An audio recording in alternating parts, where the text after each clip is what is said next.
Hi everyone, it's Aleena. To all of my students watching, I hope you have enjoyed our art classes together, and I'm going to continue to teach you guys through these online art lessons. So today we are going to learn how to draw a still life. A still life is when you draw what you see in front of you. So for example, I have a still life set up here. A still life is usually made up of about 2 to 3 objects, sometimes more. It is important that these objects have different heights. So for example, I have a small object, a medium object, and a tall object.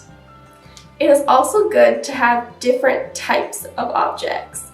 So I have my apple as a fruit. Fruit is very common to use when doing a still life. And I also have 2 metal objects. It is a very good skill to learn how to draw and shade metal because it can be very challenging. I've also chosen objects with interesting shapes and intricate details because it's always fun and a good challenge. Many of you guys have been sending me great pictures of the drawings you've been doing since our art classes, and many of them have been of still lifes. I think they're really amazing drawings, and many of you have been asking me how you can improve them. So I'm going to try to answer those questions and help you guys make a really good still life in this video today. So I have my supplies ready. I have my pencil and eraser, and each of you guys has both of these tools given to you in the art packs that you got at the end of our art classes. And I have my drawing paper ready to go. So let's get started.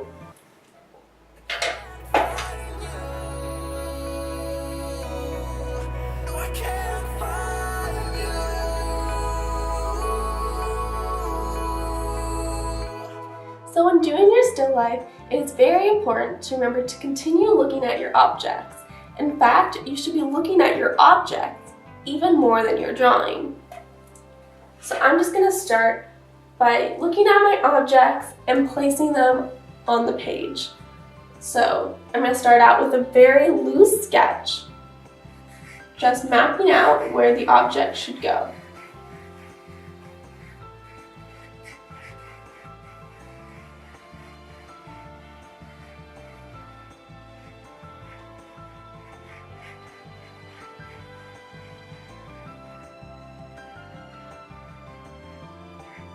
And now that I know where my objects are going to go on the page, I'm going to start blocking in the basic shapes. So for the apple, you just need to start with a circle.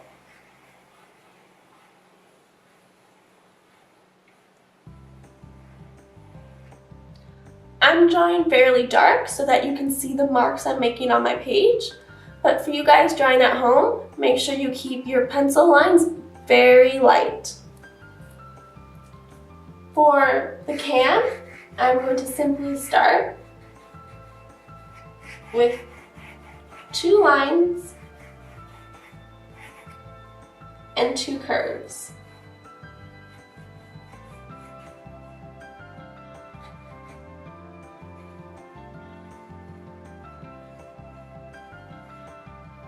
And then finally, for our tall vase, I'm going to try to get the basic shapes of the objects in.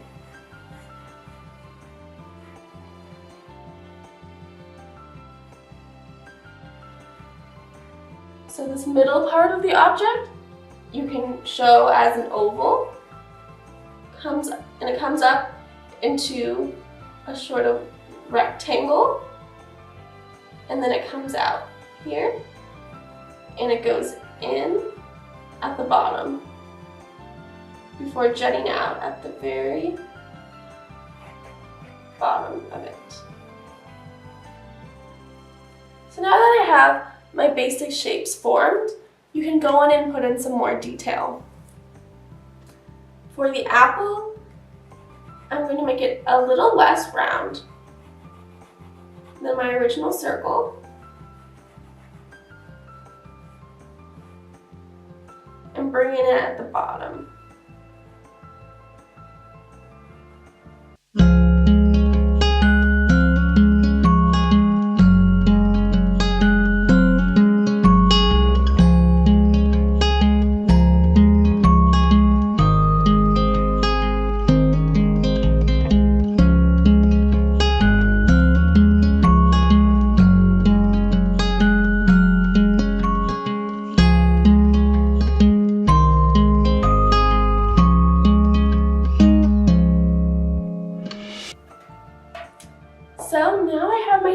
in with the basic outlines of the objects in a bit more detail.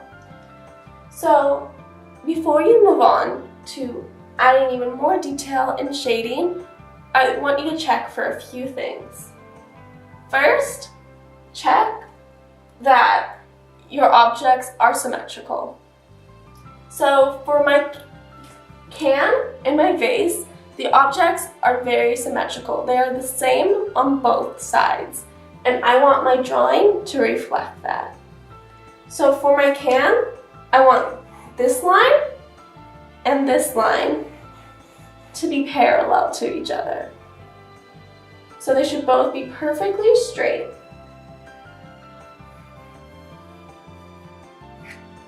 The second thing you should check for is the curves on the can. So at the bottom and the top, there's a curve, and you want the curves to look the same. So this one and this one. I might want to bring this one a little lower.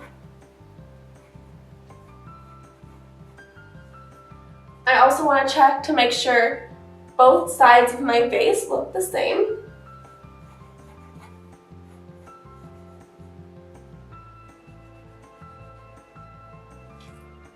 For the apple, since it is more natural, it might not be exactly the same on both sides, but you still just want to check that the shape looks good and accurate to real life.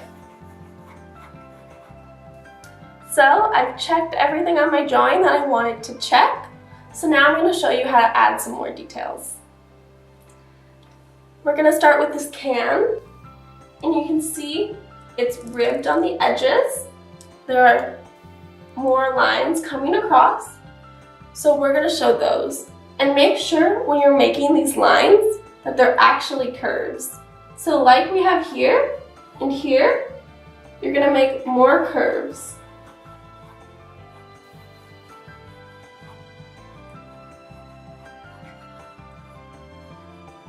So yeah, just making sure that they're not just straight lines, because since the object is curved, so will these lines.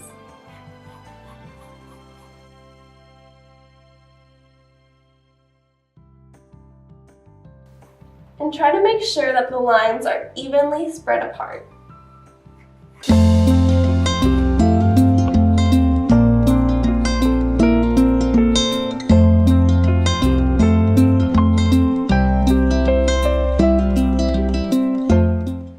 Okay, so now I'm going to move on to my apple. On my apple, I want to make sure to show this curve here on the apple where it goes in at the center and at the top. And then behind that, I'm going to show the stem.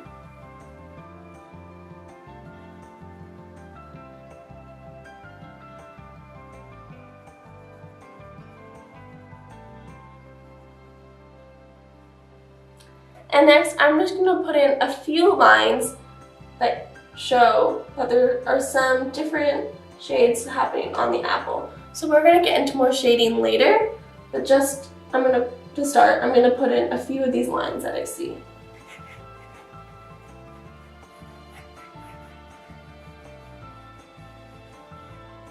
And again, these should be curved since an apple is curved.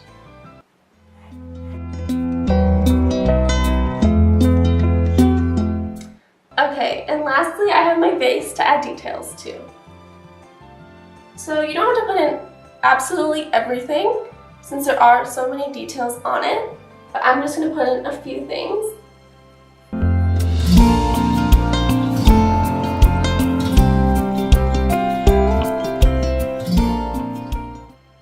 And now I'm going to add in some of the shapes that I see on the vase.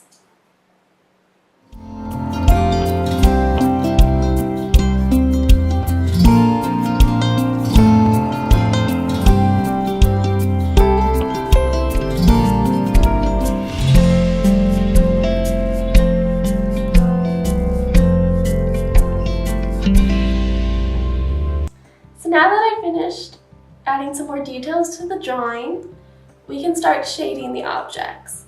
So we're gonna add midtones, highlights, and shadows. So starting with our apple, we can shade it very similarly to how we shaded spheres. So you're gonna remember to have a highlight, a midtone area, and a shadow. So you can first just block this in. My shadow will be in this area. And I have my midtone. And then the highlight will go around here. So now that I know where it all will go, you can start really going into the shadows how you would like to. And remember to use the side of your pencil to shade a lot easier and faster.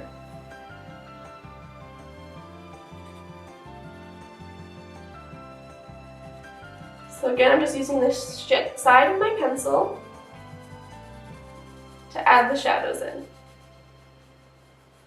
And even when you're doing this, try to make your lines curved to get the shape of the apple.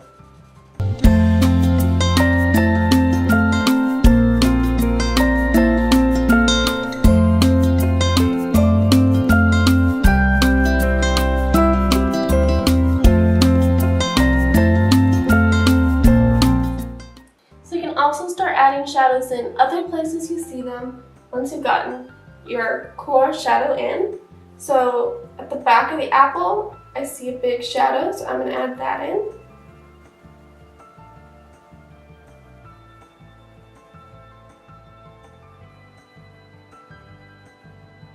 Remember, when you want to blend out your shadows, make it lighter, go lighter with your pencil.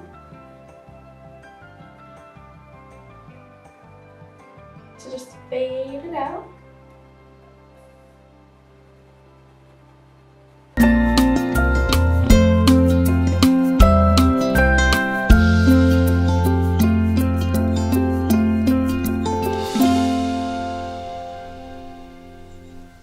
So while I'm shading, I'm being very careful not to shade much where my highlight's going, because that should be the lightest part of your drawing.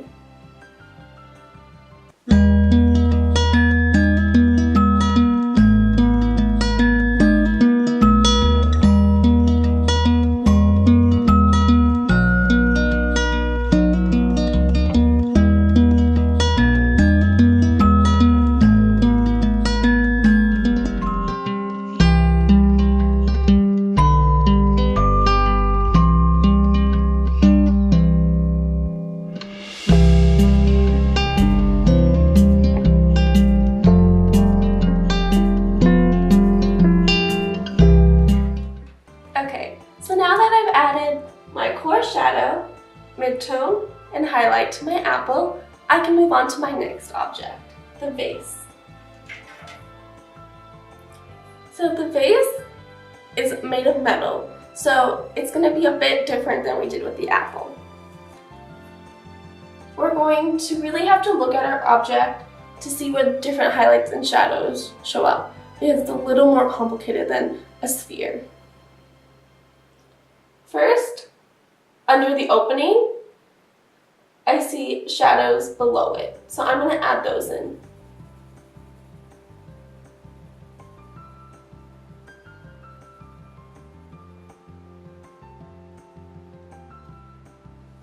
The top of the vase goes outward, so it makes sense that this part below it, which goes more inward, would have a shadow on it.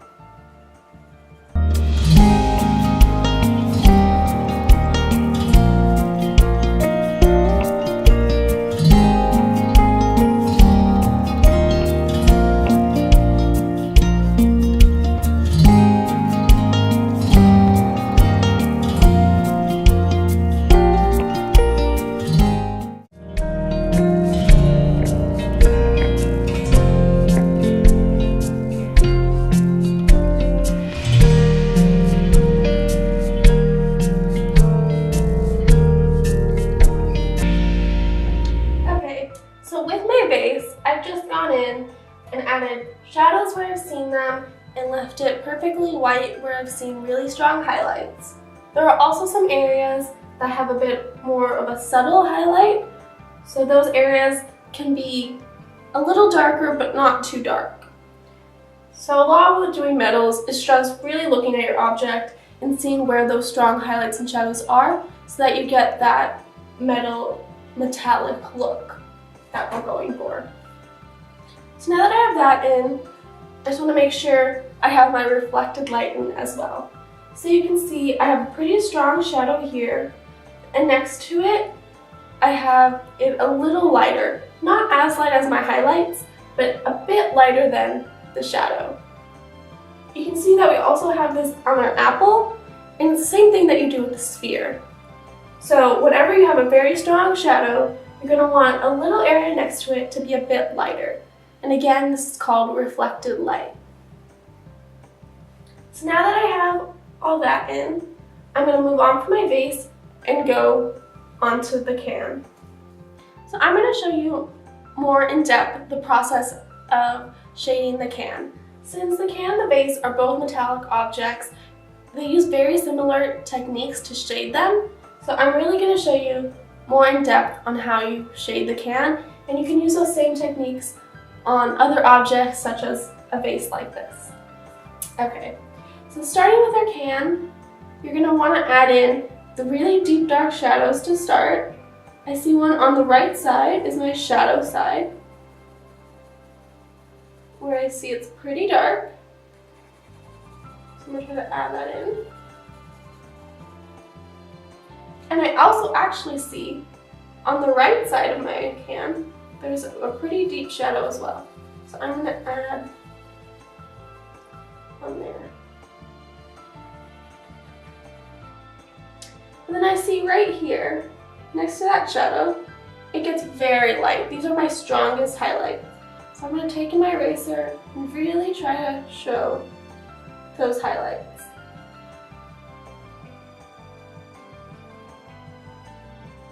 You can also see that with the can, a lot of the highlights and shadows seem like vertical lines. So going up and down, I can add in some of my shadows that I see on the can. They're really just lines going up and down. I want to make sure I do leave my highlight here because it's very bright.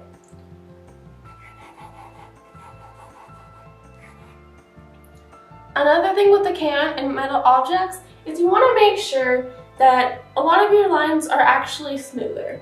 So you'll see pretty often with metal that these kind of lines that show up. You can see what I'm talking about here. But they're not too sharp of lines. They're actually a bit more fuzzy. So a great tool to use is the simple paper towel, just to help blend.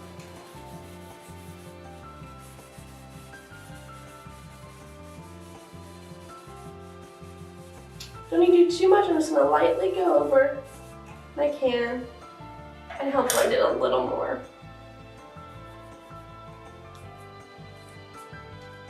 So I'm just going to keep darkening my shadows and lightening my highlights until I feel like it looks good and as close as to that can as possible.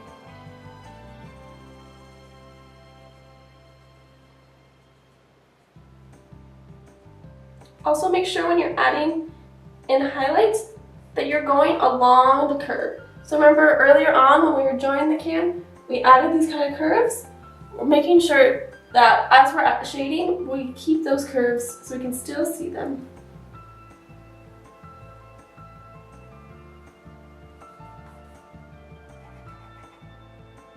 And again, like we had at the base, we're going to have some reflected light here on our can. So I'm trying to add that in here on this right side.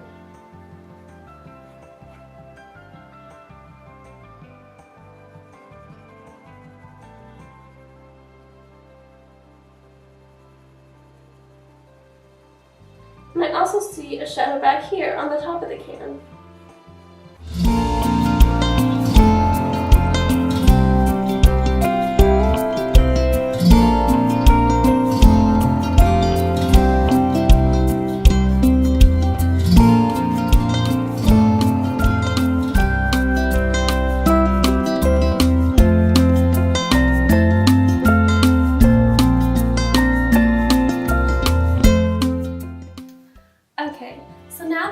finished shading all three of my objects, I'm going to move on to adding the cast shadows.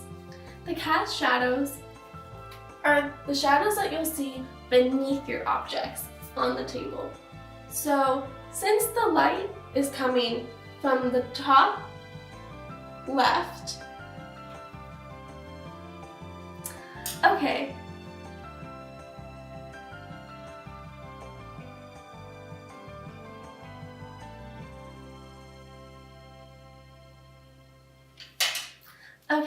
so now that I've finished shading all three of my objects, I'm going to move on to making the cast shadows. The cast shadows are the shadows that you'll see beneath your objects. Now in this case, since the light is coming from in front of the objects onto their left side, I'm going to see the shadows on the right side and behind the objects. So if you see on the apple, you'll have a really deep shadow coming behind the object. You'll see when you're making shadows to make sure that the shadow is darkest right below the object. And then your shadow can kind of fade out as you move backwards. I'm going to do the same thing with my can over here. So very deep, dark, right below the can, and then it'll get a bit lighter as I go back.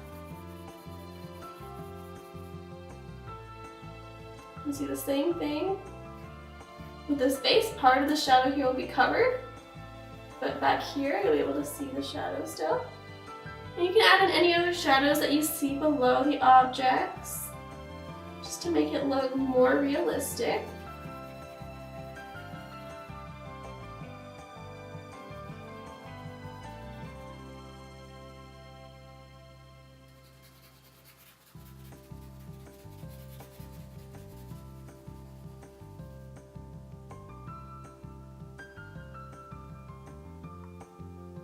And this is a great time to use your paper towel as well to blend some of those shadows more.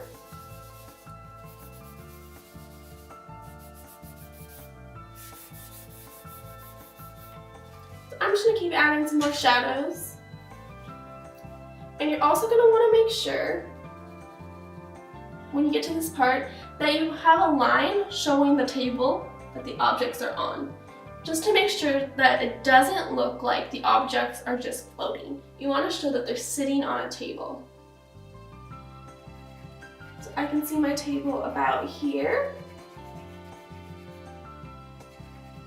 So trying to make sure that there's a straight as you can make it, a straight line going across.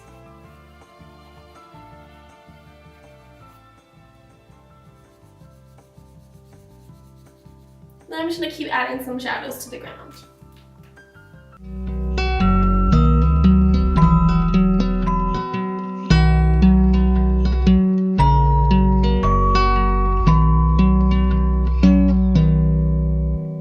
So that's all I have for today. Thank you guys so much for watching. I'm going to be making lots more videos in the future to show you guys even more things that you can draw and new techniques you can use. So comment down below or send me a message if you have any questions about the drawing we did here today, or if you want to send me a request for a drawing that you want to learn how to do in the future. And please send me pictures. If you try to make this drawing, you can try to recreate the still life that I've done using the still life that I've shown you here, or you can make your own, but please send me pictures of the drawings you guys make. I always love to see them. And they're so great. You guys have grown so much as artists, and I can't wait to see what you do next. Okay, thank you guys. Bye!